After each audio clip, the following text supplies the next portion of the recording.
Hello बच्चों, let us read the question first. Match the items of column 1 with those of column 2. Column 1 में हमें दिया है ammonotelism, Bowman's capsule, micturition, uricotelism and ADH and हमें इन्हें आज करना है with bony fish, renal tubule, urinary bladder, birds and water reabsorption से.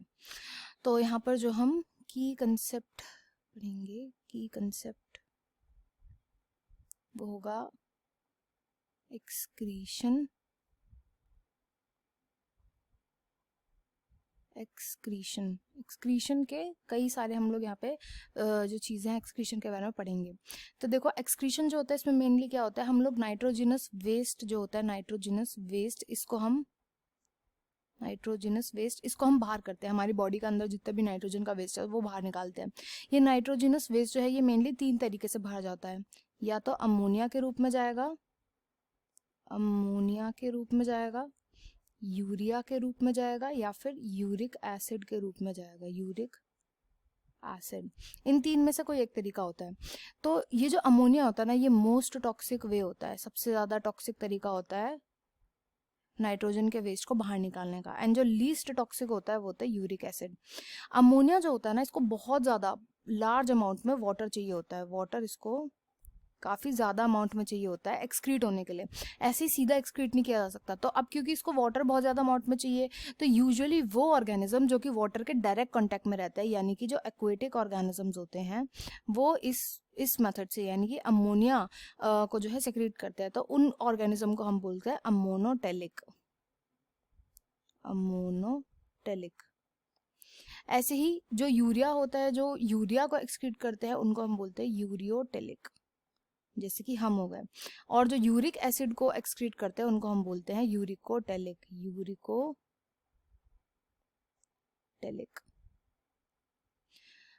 तो अब यहाँ पर हमें अमोनोटेलिज्म, मतलब अमोनोटेलिज्म हमें किस में देखने को मिलता है. अमोनिया जो है वो बोनीफिश करेगी. यहाँ पे देखो बर्ड है, बर्ड दी हुई है. बर्ड तो वाटर के डायरेक्ट कांटेक्ट में रहते ही नहीं है, तो बोनीफिश हो गई. तो यहाँ पर जो फर्स्ट है ना, फर्स्ट यानी कि ए का हो जाएगा यहाँ पे 1. ए का हो जाएगा 1.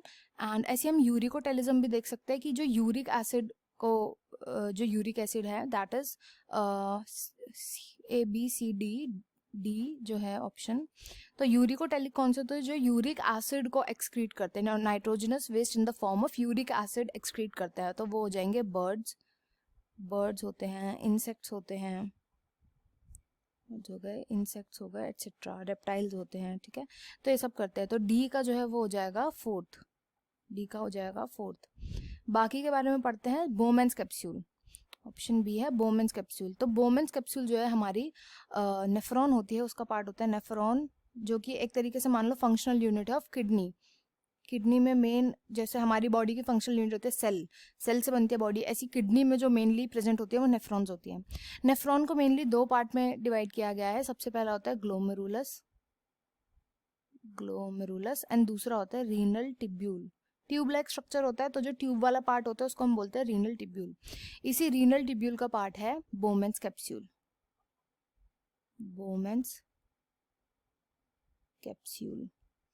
तो ये मैच हो जाएगा विद रीनल टिब्यूल.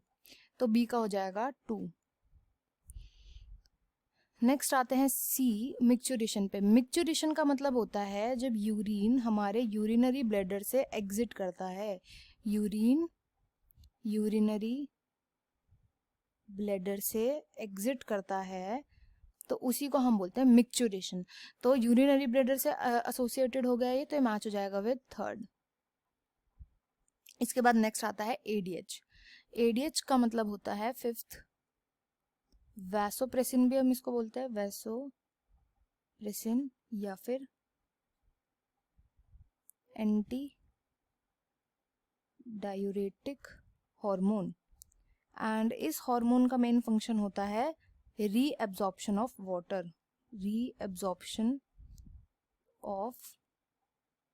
वाटर.